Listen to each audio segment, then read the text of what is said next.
Hello, আসসালামু আলাইকুম everyone. কী অবস্থা সবার? আশা করছি সবাই ভালো আছেন। আলহামদুলিল্লাহ আমিও অনেক ভালো আছি আল্লাহর অশেষ রহমতে। তো আমি কিন্তু আপনাদেরকে সেদিন দেখিয়েছিলাম খুব সহজেই কিভাবে জামার কাটিং করতে হয়। তো এর জন্য কিন্তু আমি কাপড়ের ওপর একটা ব্যবহৃত জামা রেখে কাটিং করে দেখিয়েছিলাম আপনাদের সুবিধার্থে, যাতে আপনারা খুব সহজে জামার কাটিং করতে পারেন। তো আমি কিন্তু আজকে একদম অ্যাকুরেট মাপ নিয়ে ফিতা দিয়ে মাপ নিয়ে কিন্তু আমি জামার কাটিংটা করব। তো আমি ভাবলাম আপনাদের সুবিধার্থে আমি আরেকবার একটু দেখিয়ে দিই। তো এখানে দেখতেই পাচ্ছেন আমি কিন্তু এই যে গলার মাপ নিয়ে নিয়েছি। তারপর আমি কিন্তু এখানে পুটের মাপ নিয়ে নিয়েছি। তো এখানে দেখতেই পাচ্ছেন আমি কিন্তু পিছনের গলাটা আমি উঠানো রাখবো। তো এর জন্য কিন্তু আমি আসলে গলার মাপটা একটু ছোট রেখেছি। তো তারপর আমি এখানে দেখতেই পাচ্ছেন হাতার মাপ নিয়ে নিয়েছি। তো আমার এখানে হাতার মাপ কিন্তু আমি 7 রেখেছি। তো আপনাদের অ্যাকুরেট মাপ কোনটা সেই মাপটা কিন্তু আপনারা নিয়ে নেবেন, নিয়ে কিন্তু আপনারা চক দিয়ে দাগিয়ে নেবেন। তারপর এখানে দেখতেই পাচ্ছেন বডির মাপটা নিয়ে নেব। এখানে আমি বডির মাপ রেখেছি 10, আমার অ্যাকুরেট মাপ কিন্তু 10। এখানে আপনারা দেখতে পাচ্ছেন আমি কিন্তু এক্সট্রা আবার আরেকটা পয়েন্ট করে নিলাম 1-1.5 ইঞ্চি একটু বেশি রেখে, কেননা সেলাইয়ের জন্য কিন্তু আমি একটু কাপড় বাড়তি রেখেছি, যেহেতু সেলাই যাবে, যার কারণে আমি কিন্তু এক্সট্রা পয়েন্টটা করে নিয়েছি। কিন্তু অ্যাকুরেট মাপ কিন্তু আমার 10। তারপর এখানে দেখতেই পাচ্ছেন আমি কোমরের মাপটা নিয়ে নেব। তো আমার কোমরের মাপ আমি এখানে রেখেছি 9.5। তো আপনারা আপনাদের অ্যাকুরেট মাপ আপনারা নিয়ে নেবেন, নিয়ে কিন্তু আপনারা চক দিয়ে কিন্তু দাগিয়ে নেবেন।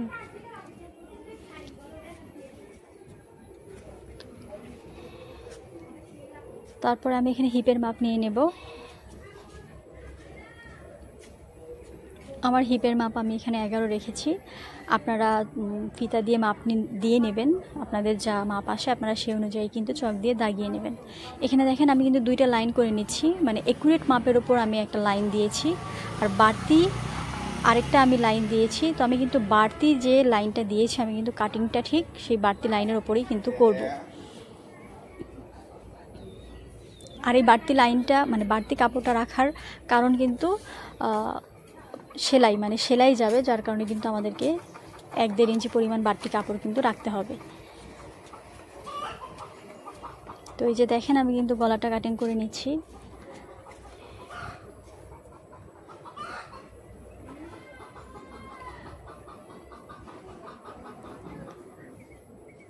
তারপরে এই যে খুব সুন্দরভাবে আমি কিন্তু হাতার কাটিংটা করে নেব।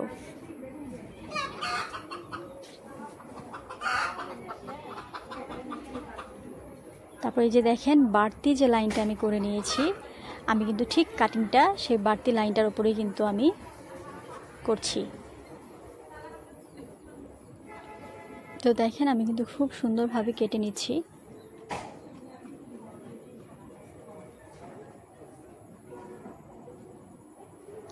আর লম্বা আপনারা আপনাদের পছন্দ অনুযায়ী আপনারা লম্বাটা রাখতে পারেন, লম্বার মাপটা। কেউ অনেক সময় একটু দেখা যায় লং জামা পরতে পছন্দ করেন, কেউ একটু মিডিয়ামটা পছন্দ করেন।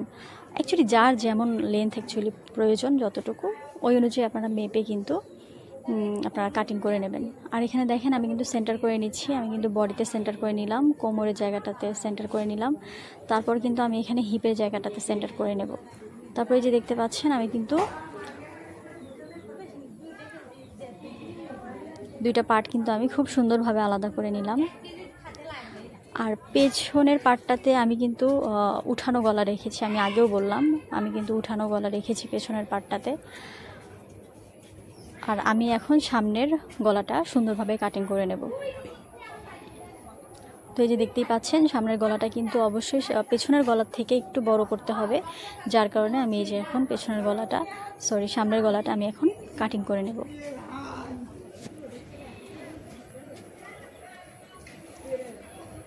তো এই যে দেখেন খুব সুন্দরভাবে কিন্তু আমি কাটিং করে নিলাম। এই যে দেখেন আমি কিন্তু গলাটা কাটিং করে নিয়েছি।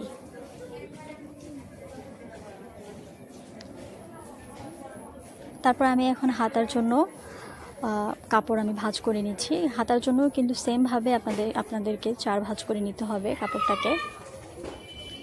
তো আমি এই যে 4 ভাঁজ করে নিলাম কাপড়টা।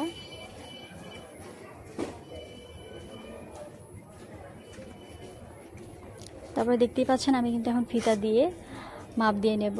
আমি কিন্তু আমার লেন্থ রেখেছি এখানে 16, মানে আমি লম্বাটা আমি 16ই রাখবো, কিন্তু আমি বাড়তি করে কিন্তু আরও 2 ইঞ্চি কাপড় আমি 2 ইঞ্চি রেখেই কিন্তু আমি দাগিয়ে নিয়েছি, মানে কাটিংটা আমি আরও 2 ইঞ্চি সমেতই কিন্তু করব।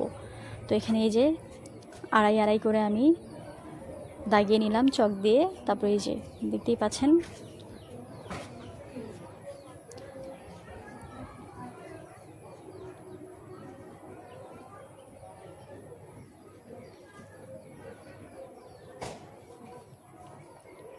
আর এই যে এটা কিন্তু আমার অ্যাকুরেট মাপ। হ্যাঁ, আমি কিন্তু 16 রেখেছি, আরও 2 ইঞ্চি কিন্তু আমি বাড়তি নিয়েছি, কেননা এই যে সেলাই পড়বে এই জন্য কিন্তু বাড়তি অংশটুকু নেওয়া হয়েছে। তারপরে যে দেখেন আবারও সুন্দরভাবে দাগিয়ে নিলাম চক দিয়ে। তারপরে এই যে দেখেন আমরা সুন্দর করে হাতাটা কাটিং করে নেব এখন।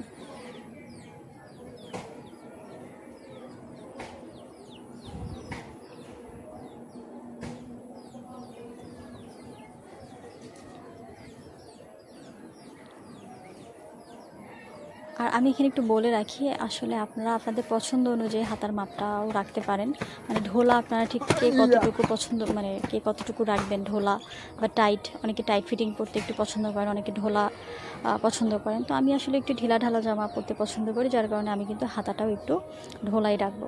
আর এদিকে দেখতে পাচ্ছেন আমি কিন্তু ওই যে গলা যেটা আমি কেটে নিয়েছিলাম যে ছাট অংশটুকু, সেই অংশটুকু আমি কাপড়ের উপর রেখে কিন্তু গলার কাপড়টা আমি কাটিং করে নেব। অনেকে আছেন কি যে বক্রম ইউজ করেন, তো আসলে যারা এই ধরনের কিছু ইউজ করতে চান না, মূলত আসলে কাপড় দিয়েই গলার কাটিংটা, গলার সেলাইটা করতে চান, তো তারা কিন্তু এই যে এইভাবে কিন্তু কাপড়ের ওপর ওই গলার যে ছাট অংশটা আছে ওটা কিন্তু কাপড়ের ওপর রেখে ওইটার মাপ নিয়ে কিন্তু আপনারা গলার কাপড়টা কেটে নেবেন। তো এই যে দেখতেই পাচ্ছেন আমার কিন্তু পেছনের গলার জন্য আমার কাপড় কাটা হয়ে গেছে।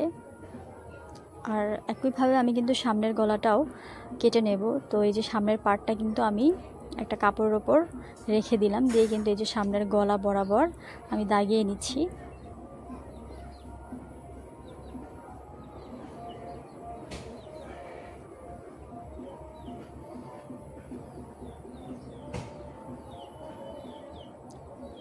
তো চক দিয়ে খুব সুন্দরভাবে দাগিয়ে নেবেন আপনারা। তো এইভাবে দাগিয়ে নেওয়ার পরে কিন্তু এই যে কাটিং করলেই কিন্তু আমাদের সামনের পার্টের জন্য গলাটা রেডি হয়ে যাবে। গলার কাপড় কিন্তু আমরা রেডি করে ফেললাম। তো আপনারা কিন্তু চাইলে এইভাবেও জামার কাটিং ঘরে বসে কিন্তু সুন্দরভাবে করতে পারেন।